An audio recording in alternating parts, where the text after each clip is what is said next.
उत्तर प्रदेश में क्राइम की दुनिया का बेताज बादशाह अतीक अहमद, जिसके खिलाफ कोई भी जज केस नहीं लड़ना चाहता था। एक नहीं बल्कि 10 जजों ने अतीक का केस लड़ने से साफ इनकार कर दिया था। लेकिन कहते हैं न पाप का घड़ा एक न एक दिन जरूर फूटता है। इलाहाबाद और पूर्वांचल में ठेका, खनन पट्टे और जमीन माफिया के कैरेक्टर का कॉकटेल बन गया था अतीक अहमद।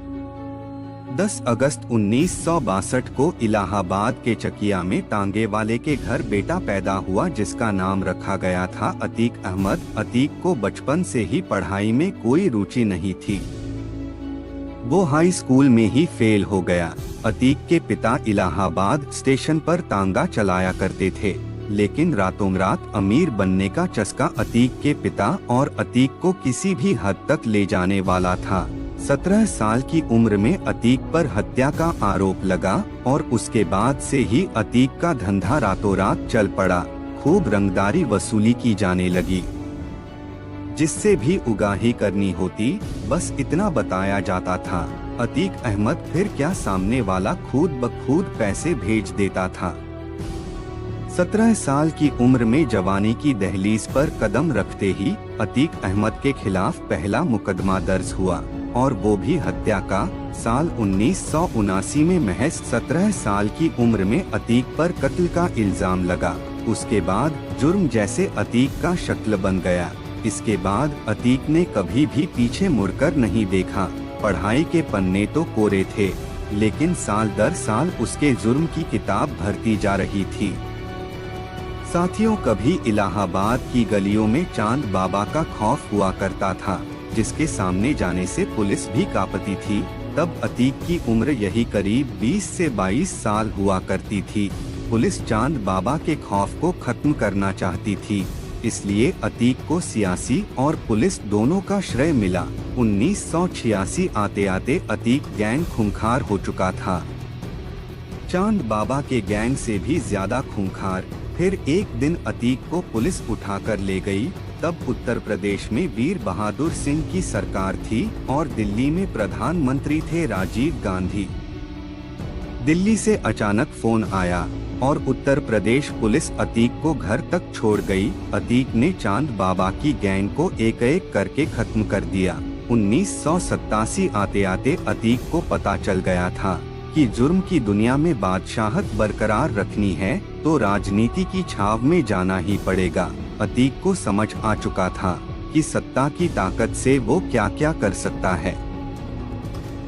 1989 में अतीक ने इलाहाबाद की पश्चिमी सीट से निर्दलीय विधानसभा चुनाव लड़ा और विधायक बन बैठा। चांद बाबा के खात्मे के बाद अतीक का खौफ इस कदर हावी हो चुका था कि उसके खिलाफ चुनाव लड़ने को कोई तैयार भी नहीं होता था। अतीक 1991 और 1993 में फिर से इलाहाबाद पश्चिमी सीट से विधानसभा चुनाव जीत गया। साल 1992 में जब पुलिस ने अतीक का कच्चा चिट्ठा खोला तो देखने वालों की आंखें फटी की फटी रह गई।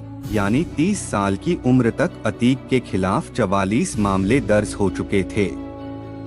1996 आते आते समाजवादी पार्टी ने अतीक को अपना कोहिनूर बना लिया। अतीक फिर चुनाव जीत गया। हर चुनाव के बाद अतीक का बाहुबल का परचम और तेज लहराने लगा। 1999 में अतीक ने दल बदला और अपना दल में शामिल हो गया।